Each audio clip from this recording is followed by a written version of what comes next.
अस्सलाम वालेकुम, hello and welcome. Iqbal इंशाल्लाह सर्विसेज में मोहम्मद इकबाल खान।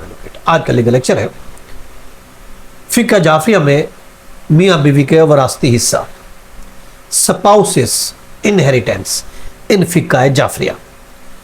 देखिए, फ़िक़्ह जाफरिया में शिया के जो फॉलोअर्स हैं उनमें इनहेरिटेंस मियाँ का और बीवी का वरासत में कितना हिस्सा होता है, ये लेक्चर है।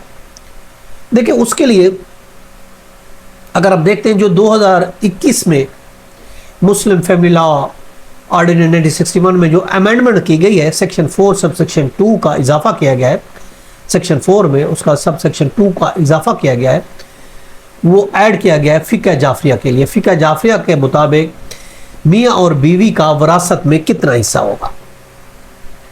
उसके लिए ये कहा गया कि अगर कोई मुसलमान मर्द जो अहले तशी है उसकी वफात हो जाती है और वो पीछे कोई इमूवेबल प्रॉपर्टी छोड़ के जाता है, तो उस सूरत में उसकी जो विडो होगी, जो उसकी बेवा होगी, उसका हिस्सा, अगर उसका कोई बच्चा नहीं है, इश्यूलेस है, तो उस सूरत में उसका हिस्सा 1/4 बनेगा।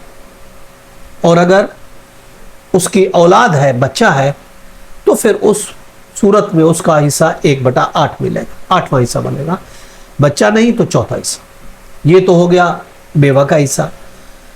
अगर एक से ज्यादा बेवा है तो वो हिस्सा उतना ही रहेगा और वो हिस्सा 2 हिस्सों में बढ़ जाएगा। 2 है, 3 है तो 3 में बढ़ जाएगा। और ये याद रखें, अगर बीवी की वफात हो जाती है, पीछे से हस्बैंड रह जाता है, तो उसको कितना हिस्सा मिलेगा। अगर बीवी की वफात हो जाती है, वो अहले तशी थी, उसके पीछे उसका हस्बैंड खामन, फ़िक़्ह जाफरिया के मुताबिक उसको जो हिस्सा मिलेगा, अगर बच्चा नहीं है तो उसको 1/2 हिस्सा मिलेगा।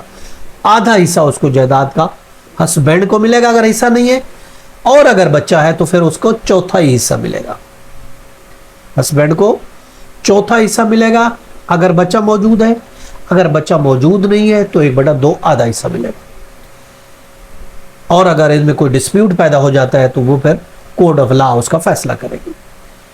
अब जहां तक प्रॉपर्टी की वैल्यूएशन की बात है, याद रखें प्रॉपर्टी की वैल्यू जो हिस्सा उसमें निकलेगा, प्रॉपर्टी की वैल्यू वो नहीं होगी जो प्रॉपर्टी की value at the time of death थी। यानी जब किसी की डेथ होती है तो उस टाइम जो वैल्यू थी, और ये प्रॉपर्टी तकसीम हो रही है 2 साल के बाद, तो वैल्यू वो नहीं होगी जो डेथ के टाइम प्रॉपर्टी की वैल्यू थी, बल्कि वैल्यू प्रॉपर्टी की वो होगी जिस टाइम ये हिस्सा बट रहा है, जिस टाइम हिस्सा की डिवीजन हो रही है, उस टाइम जो वैल्यू होगी मार्केट होगी, यानी पेमेंट के टाइम, अदायगी के टाइम की जो वैल्यू होगी प्रॉपर्टी की, वो काउंट होगी और उसके मुताबिक हिस्सा जो है वो दिया जाएगा। ये था आज का लीगल लेक्चर। इसके साथ इजाजत कर फिर मिलेंगे। Have a nice day. Allah हाफिज़।